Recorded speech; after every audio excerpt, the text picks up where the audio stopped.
Kia ora, everybody, and welcome to our new podcast called Raising Sunflowers, the parent-teacher perspective, really, on parenting and education. With me today, I have my wonderful education support specialist, Sophie Hickmer, and also our early intervention teacher, Emily Meredith. And we're going to introduce to you what Sunflower Wellness is all about and what we do and how we can help, really. Sunflower Wellness came about with an idea, really, on what I've been seeing in my own teaching practice and how children, particularly our neurodivergent tamariki, weren't really thriving how they should in the classroom. And we just wanted to have some other offerings for families that would give their children the best possible support in the classroom, but also outside the classroom. So for myself personally, Sunflower Wellness for Children offers different ways of children really learning the curriculum, because not everybody or every child learns the same. And I think it's important to understand that lots of children prefer to learn in a different context, whereas our education is really designed for your atypical learner. Really, we're recognizing, particularly as teachers in classrooms, that we don't have atypical learners out of our 25 to 28 students. We have lots of different personalities and lots of different learning traits that we really need to cater for. So Sunflower Wellness came about for that passion from really wanting to make children feel safe and supported in their classroom and in their learning journey, as well as their whānau feeling that support. With regards to the name Sunflower Wellness, that sunflower is very significant to, I may look the same as you, but I'm different on the inside, so sometimes I may need some help. So that's what sort of drew me to the sunflower for our own offerings. I wanted to highlight there's actually a website, ladies, and I'm not sure if you've seen this yet, called the Hidden Disabilities. And it's actually originated in the UK, and it's the Hidden Disabilities Sunflower. Interestingly, when I was on holiday in our recent school holidays, they had in Australia a lot of these hidden disability sunflowers in the airports and in sort of parks and things. And we saw people wearing these lanyards, and my children actually asked, "What does that mean, Mum? What's that about?" I explained to them that it's important to have these logos around for people that do have a hidden disability, where they can feel connected and actually welcomed into places and recognized that we actually may look the same, but on the inside, I'm not the same. So for me, I found that quite interesting because I haven't seen many in New Zealand. Have you guys come across any at all? No, I'm not. That was the first time I saw it when you shared photos of it, actually. Yeah, And what a beautiful idea. I think so too. I put something on our website. We're actually a member of Hidden Disabilities, and I've actually put a link on the website. So if anyone is interested, they can actually click on there and it goes to the Hidden Disabilities shop, and you can order lanyards and different bits and pieces for either your business or your children. So yeah, I just thought it's not as represented in New Zealand, but that sunflower is very significant to, I may look the same as you, but I'm different on the inside. So sometimes I may need some help. So that's what sort of drew me to the sunflower for our own offerings. I'd just love to introduce each of us to our wonderful listeners as to what we do and sort of how we came about. Emily, if you would like to give us an introduction, please, as to where you came to when it came to your journey for supporting learners that are neurodivergent. Yes, no problem. Thank you, Sian. Kia ora koutou. My name is Emily Meredith. I am a qualified early childhood teacher. I graduated in 2007, so I have been teaching for a number of years. I have worked both in the private sector and now at a not-for-profit kindergarten in Auckland. I feel like that is where most of my growth has happened over the last 6 years. At the end of 2024, I was lucky enough to receive a scholarship from the Ministry of Education to study early intervention, so specialist teaching. It's brilliant to be able to get a scholarship. Yeah, hard to come by, so that's awesome. Yes, it was. I felt very grateful, actually. For the last 2 years, I have been on the early intervention journey alongside other kaiko across New Zealand. And this has been a wonderful learning journey for myself. And I have also been able to share all the learning with my teaching team, the children, and the wider community out there. For me, being a teacher doesn't come without its challenges. There are children that have very complex needs, and sometimes you feel like you are unpacking them and trying to support them through multiple areas of their learning journey. With the new skills that I've learnt during my early intervention papers, this has become quite clear that there are other ways and other kind of strategies that you can use to support these children in our early learning environments. And it's a good connection for you, ECE, into primary. We have to have a really good connection and good partnership, and I think that's lacking a bit in some areas. Yeah, there can be quite a big disconnect from early childhood into transitioning into primary school. That has been one of my big focus points this year on my practicum. So I feel like I have established some good and strengthened the pathways for our children to succeed as they transition into school. And we have made a number of changes in our program to be able to cater to do this. Yeah, that's great. Yeah, I think for me, there's a lot of education around teaching children about themselves, their own learner identity, connecting and supporting children to develop their social and emotional skills and their regulation, connecting their brain and their body. So that might be through things like teaching them breathing techniques. We listen to yoga music at kindergarten so the children have an opportunity to calm their bodies down. I created a calm space in the kindergarten and the children can go in there to regulate. So just lots of little tips and tricks that I've picked up over the last couple of years that I've been able to implement to support our children on a wider scale. I think it's important as well, because I'm coming from a primary background and more senior primary, primary teachers, to see what's happening in ECE, to make sure that that's mirrored for these wee ones, because it's such a huge transition going from your ECE to primary. And if they don't have that little calm space, or they don't have those little sort of times to breathe and come back to, a comfortable, safe space for them, then it's a huge disconnect for the child. Mm-hmm.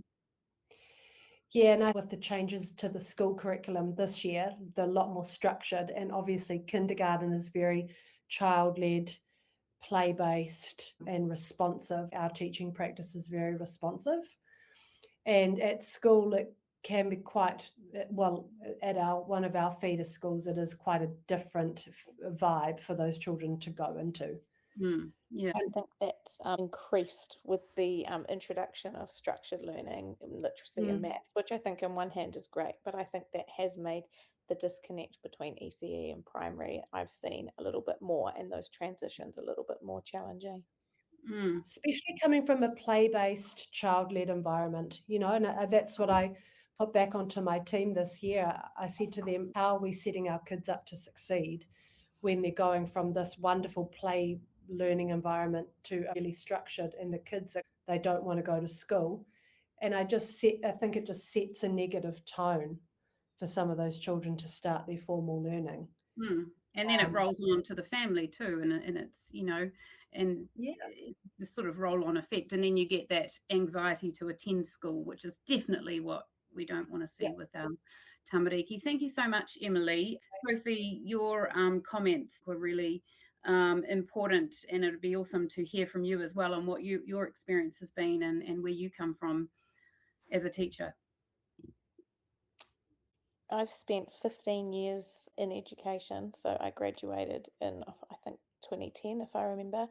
I started as an intermediate teacher, and I think that set me up for what I thought was some good behaviour management strategies. I then moved to year 5, 6, and then in the last 5, 6 years, I've been a resource teacher of learning and behaviour.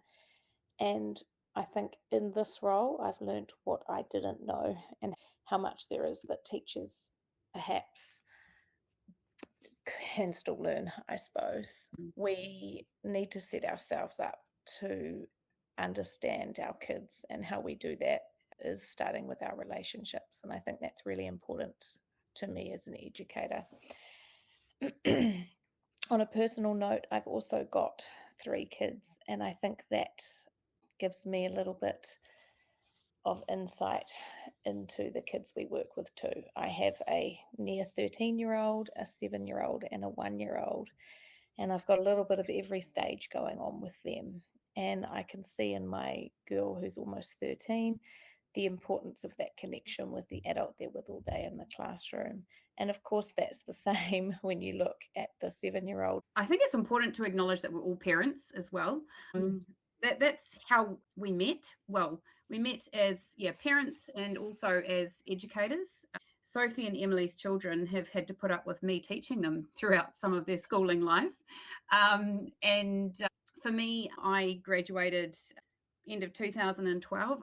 Teaching was not my first career. I have had a few different careers in my life, but teaching was something I wanted to do a little bit later on before I had children myself. Prior to that, I worked a lot in the veterinary field and was a veterinary nurse. And so I'm, a huge passion for animals and actually how animals support children in their learning. And on our website, we do animal assisted therapy. And I think when I've worked with children that have an animal on their lap or just are able to touch an animal, that child calms down and it just allows that child to make mistakes. And it doesn't matter because there's an animal listening if you're reading or you're doing your work, and they don't judge. And I think that's the best part when you're working with children and animals together, even though they say never work with children and never work with animals. I've worked with both. So, for me as a teacher, I started very similar trajectory to you, Sophie, intermediate and then down to year 5s and 6s and sort of full primary, really. And I've really enjoyed my teaching journey. And I've worked with some incredible teachers that have been really great role models for me and for my professional practice. But I'd been seeing a lot of children coming through the system that weren't thriving. And it wasn't because the teacher wasn't doing the right thing. It was just there were things going on that I don't think had been recognised by parents or teachers or whoever. And so the child wasn't, as I say, fitting that atypical learner mould. So for me, I took myself back to uni last year and just did some papers on sort of neurodivergent teaching and inclusion. And that really sort of opened up my eyes again to, as teachers, what we really need to do to support these learners. And you've got to remember that teachers are juggling so many balls every day with the amount of learners that they have to work with that, it just becomes quite difficult to cater learning to every single different child's need. So, for me, it sort of opened my eyes up to, what I can try and do within the classroom as well as outside of the classroom. And that's sort of where my education journey is now going, to supporting our kids that are neurodivergent really in the classroom. I'm really enjoying.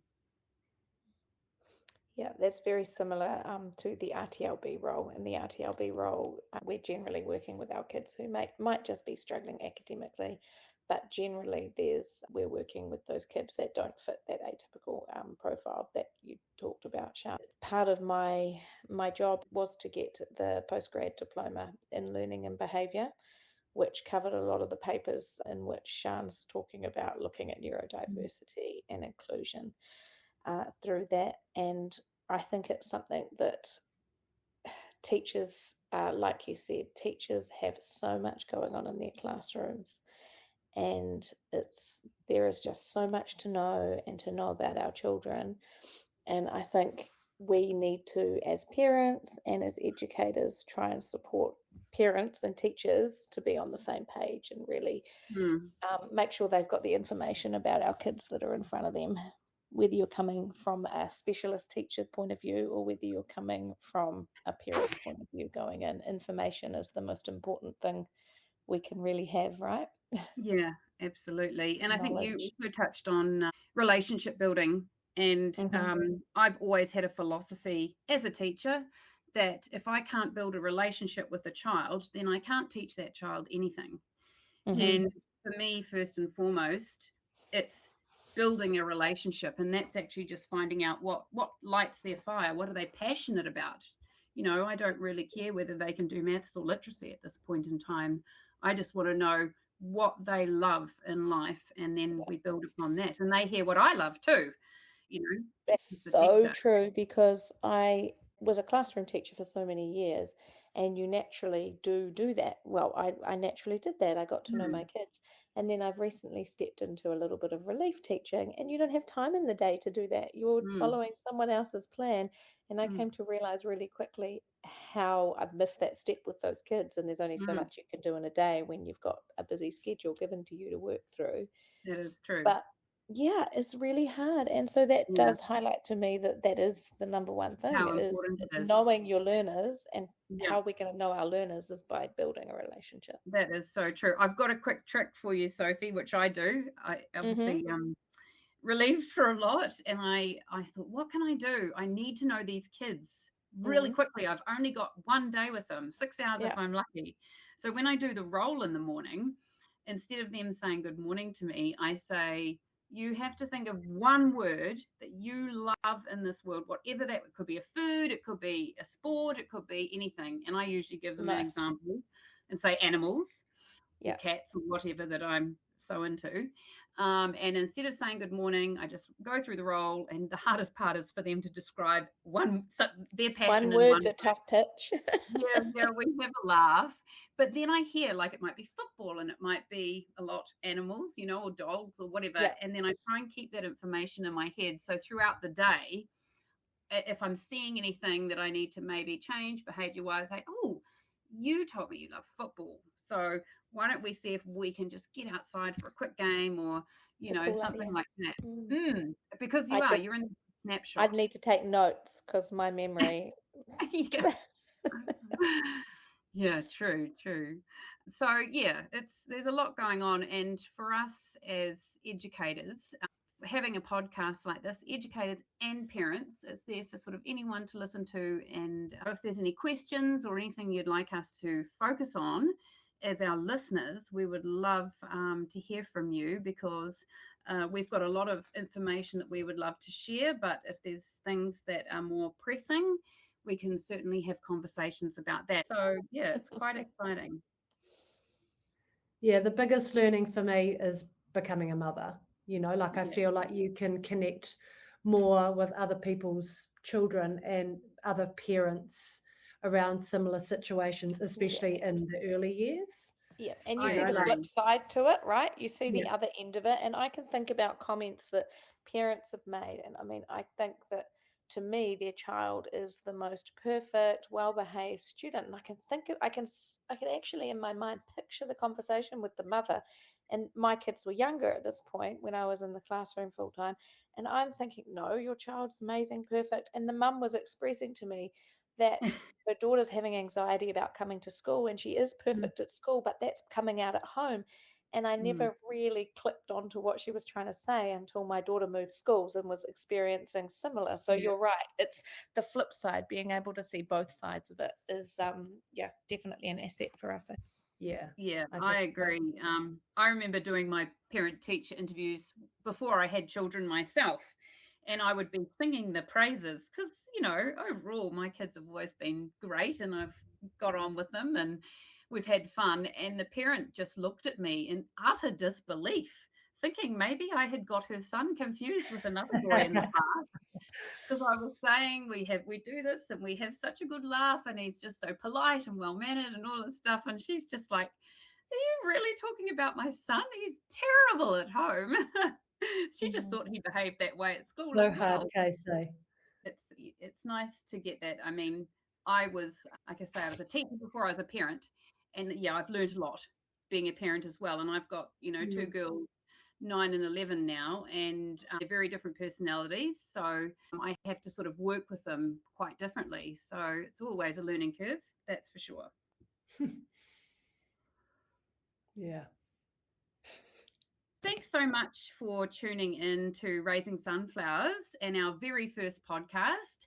If you have any questions, please email me on swilliams@sunflowerwellness.co.nz, or if you'd like to see more about us, please go to our website at www.sunflowerwellness.co.nz. We hope to have our next podcast up very soon. Thanks again for listening. Take care.